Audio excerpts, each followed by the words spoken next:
The sweaty skins and muscles packed in tight like a clot of flies. Trisha, the dirty boys, those knife-rip bros, and dozens of others I'd seen in school but never really knew. Everyone with their phones out, raised at arm's length. The boy's body dangled just above the entrance. Eyes bulged, a tongue pushed through a distended mouth. His throat twisted through the loop of an orange extension cord. His pants, smeared wet and brown, dribbling out the bottom of his left cuff.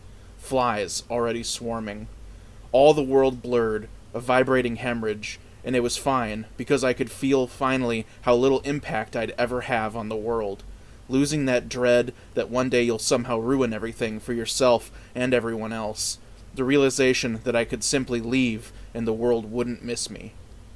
Vultures swam above in muggy beige and blue light, and everyone around me felt as hollow as balloons.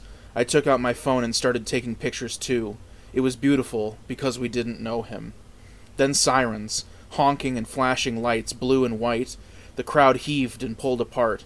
I began to fall, but Tyler yanked me upright, and we pushed through the scattering bodies back down to the alley where we'd stashed our bikes. We hopped on and booked out of there, cackling, mad, and rabid, and still alive. I want to talk to you today about Negative Space by B.R. Yeager. This is Yeager's second novel. His first novel is called Amygdalatropolis, which came out in 2017. Negative Space just came out in late 2020, so it's pretty recent, less than a year old. This is the story of four teenagers who live in a small town in New Hampshire that is plagued by suicide, particularly the suicide of young people, particularly the suicide of young boys. Not exclusively young and not exclusively boys, but overwhelmingly young boys, who are killing themselves in droves for unknown reasons. You have the boy at the center of the story, Tyler, who is a sort of drug addict, I guess, drugged out young kid who's carries a box cutter with him everywhere. He's really into self-mutilation. He's the singer in a noise band, and he is fascinated with these suicides and with what lies beyond death, and with things like the measuring of the weight of the human soul and things like that. We have three narrators. The book is split into small sections. You can see here that we have Amir, Lou, and Jill, and each little section is presaged by a title announcing who the narrator of that section is. The sections are fairly short. They range from a few lines to maybe 2 pages long. So it's constantly shifting in perspective. So the three narrators, Amir, who is Tyler's best friend and sort of casual lover a little bit. At least they sleep with each other occasionally. Amir comes from a broken home. There's little adult supervision in his life. He spends most of his time at Tyler's house, sleeping on his gross couch in the basement, doing drugs, and sort of drifting aimlessly and nihilistically through life. You have Jill, who's Tyler's girlfriend, for all intents and purposes, who lives a life that's fairly similar to Amir's, doing lots of drugs, drifting through life. She has more of a family presence in her life, though, and like a more stable home environment. And then we have Lou, who is it's interesting because Lou, in the title sections where it announces that they are the narrator of that section, Lou is spelled L-U, and Jill always refers to Lou as Lou, L-U, using she, her pronouns. But other characters, people at school, Lou's parents, spell it L-O-U and use he, him pronouns. It's never concretely stated which is Lou's preferred. I sort of assumed that it's LU and she, her pronouns because that's the way it's assigned in the announcement that Lou is speaking. But yeah, Lou is a very sheltered kid who is raised by very religious Christian parents who keep Lou from having basically any friends or interaction. But Lou is obsessed with these suicides and is a haunter of this message board online that revolves around the suicides, where people post pictures of the dead bodies when they find them and philosophize and ruminate about why this could be happening, and even there are some people who claim to have prophetic visions and be able to see who will die. There's one guy named Crazy Bob who will come on there and say it's going to be a good night, and that means that someone's going to kill themselves. And so all of this is happening, and then this drug is introduced that's a legal drug that you can buy at like a head shop, like how salvia used to be. That's called Whirl, Whorl, and it's these small grayish purple leaves that you can either dip or smoke, and it's a hallucinogen. It causes you to have these hallucinations of like black strings coming out of your eyes and fingertips and worming through the world and connecting things together. But it also is the sort of key ingredient to these magic rituals that are enacted by various characters throughout the story, including Tyler, that may be exploring what is beyond death. It may be figuring out why these suicides are happening.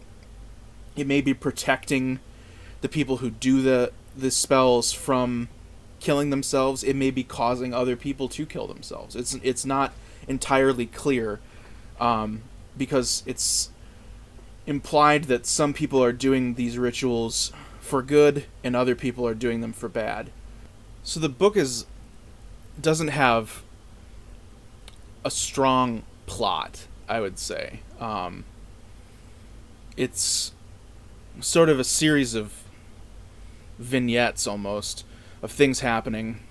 Each character has a definite arc, but it's so chopped because it's switching perspectives so often that it's hard to think of the book as having one overarching narrative.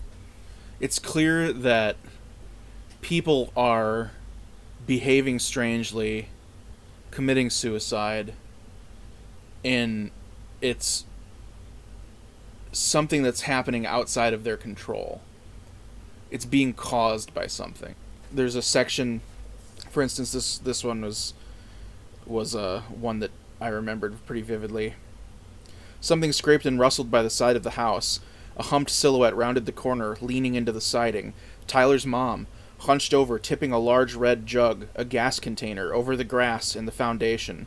She looked up and saw us. "Oh," she said. She dropped the jug, took her keys out of her robe pocket, power-walked across the yard to the garage, got in her car, and drove off. I got up and walked over to the canister. The grass was soaked with raw, woozy fumes. We went back inside. Tyler, Amir, and Cindy were back in the living room. On the TV screen, a goblin gnawed at a woman's bloody foot. I told Tyler about his mom, the quiver in her eyes as she wetted the foundation with gasoline. His face emptied out. "She just does stuff sometimes," he said. "Why don't we go?" "Don't be stupid, it's fine." We all sat back on the couch and watched the rest of the movie. People who are presented as being relatively fine will then suddenly kill themselves for no apparent reason, and they leave cryptic sort of messages on their bodies in the form of notes that say things like, "Do you see me?"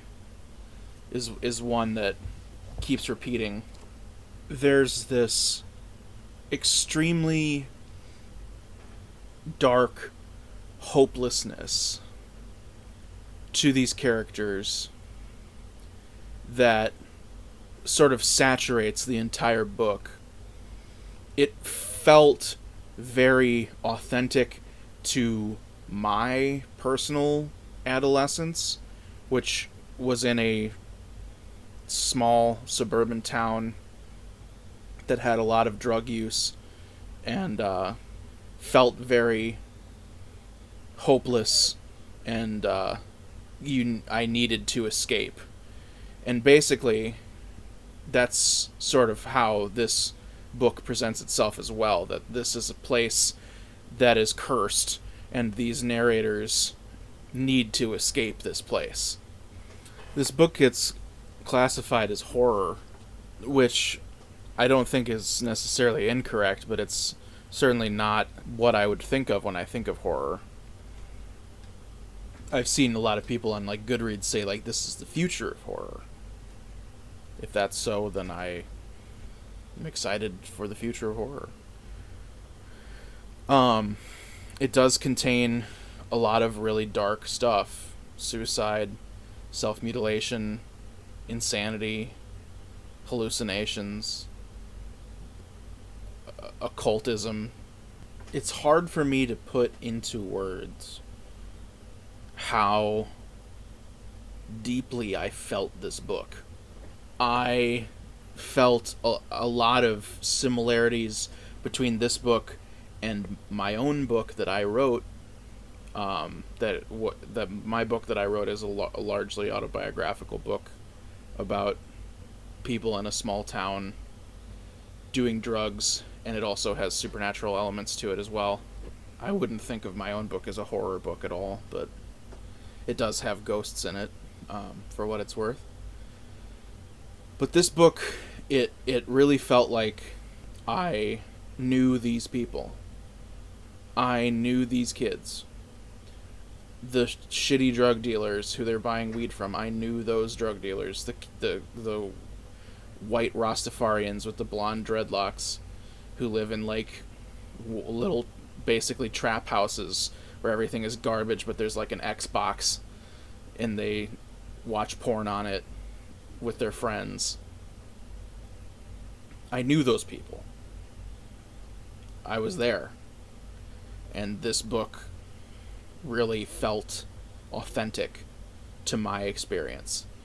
And the sort of dread and hopelessness of being that age. I mean, obviously not everybody has that experience being a teenager. Just feeling like you're so young, but your life is already over. And like there's no point to anything. Watching everyone around you sort of slowly die and decompose, and then realizing that you're doing the same thing.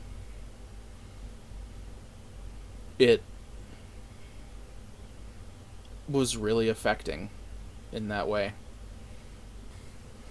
I feel like if you had a similar youth to me, this book will speak to you. Like if you were hanging out with the drugged out queer kids who didn't know what they wanted to do with their lives, didn't have things figured out, I think that this, I mean, it's hard to call this a coming of age story, but it is, because it's about these three narrators going through this horrific time and these horrific experiences and coming out on the other side. They all sort of circle around Tyler, and Tyler is a doomed person. A little bit into the book, this isn't a huge spoiler, but Tyler disappears, and everybody thinks that he's committed suicide. And when he comes back, when they find him, it's clear that something has happened to him. He's gained some sort of knowledge of what lies beyond.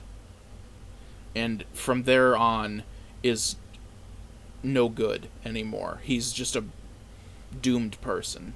I knew a lot of doomed people when I was younger. A lot of them, in various ways, showed up in my book that I wrote. And I have always wondered why I wasn't one of them. What was it about me that kept me going? Why am I here now, and those people aren't. And I don't know. It's unknowable. Just like the purpose of the rituals and the magic in this book is ultimately unknowable. One person says that they're doing it for one reason, another person does it for another reason. You've got a recurring symbol of wasps and wasp nests, and their presence is clearly linked to this magic, but it's unclear whether they're meant to protect or meant to forebode. And a lot of people don't like things that don't explain themselves and leave things unresolved. I'm not one of those people. I could see this book frustrating you if you want answers, but to me, I think it's better off the way it is. This isn't a book that's going to make you feel better about anything. I don't think. What it did for me was give me a little mirror into my own life and show me how I have moved through and beyond so much in my own experience. That as much as I see myself in these kids, I'm not that anymore. And I think that that's kind of what, in a large part, my book is about too, because it's a split narrative taking place 10 years apart, where at the beginning, in the early parts, the parts that take place earlier on, the narrator is like in his late teens, doing lots of drugs, very aimless in life, and then the other time period 10 years later is in his late 20s and has gone through a lot more and lost a lot more, and has come back to where he was, but is feeling those feelings of being that young person, but also reckoning with the fact that he's a different person. This book felt really similar about how we move beyond trauma, and maybe we don't achieve our dreams, but we grow and become better. And it felt really essential to me. It felt like a book where it was one of those experiences where I was reading things that I wished I had written, where I was experiencing something that I felt so deeply. Because I think this is better than my book. I mean, I'm not the greatest judge of that, but it feels like this is getting at what I wanted to get at, but doing it better. This is my favorite thing I've read this year so far. It just was one of those rare moments where a book just sings to you and you never want it to end. I just savored every minute of it. I want to read it again already. I finished it 4 days ago and I can't stop thinking about it. I'm going to read his other book, Amygdalatropolis. I'm hoping that I'll enjoy it like I enjoyed this one. It also sounds like something that'll be up my alley, which makes sense because the more I've read a couple interviews with B.R. Yeager now, and he seems like we're about the same age. We have a lot of similar interests in like horror and video games and like nerd culture and the internet, the dark parts of the internet. I think that we had similar youths. This book, I mean, I think is probably a testament to that. But also spending time on like Chan boards and things like that I know that he's done and I've done, and how that is formative to you. I think that I found a new author for me to fawn over. So I will follow B.R. Yeager to the ends of the earth and back. I will read whatever he has to offer. And I look forward to his next book with great anticipation. It'll probably be a while because this, like I said, just came out in like August, I think, of 2020 or May of 2020. But yeah, if you're looking for something dark and meaningful, not hopeless, but kind of hopeless, something that will take you back to hopeless times, but also sort of remind you of how they don't last, I highly recommend this book. That said, obviously, like I've said, it has lots of drug use in it. It has pretty gnarly descriptions of dead bodies and people mutilating themselves with razor blades and dead animals. It's not for everyone. I wouldn't call it necessarily like a super conventionally disturbing book, but I think that the more I think about it, I guess, the more horror does apply to it. But it's horror in a very existential way, not in like a monsters or anything like that. Not in a Stephen King kind of way. I hope you pick this book up. It's an indie book by Apocalypse Party Press, which is a small publisher from the East Coast. I think I might have to check out other books by them because I liked this one so much. So yeah. Thanks for watching.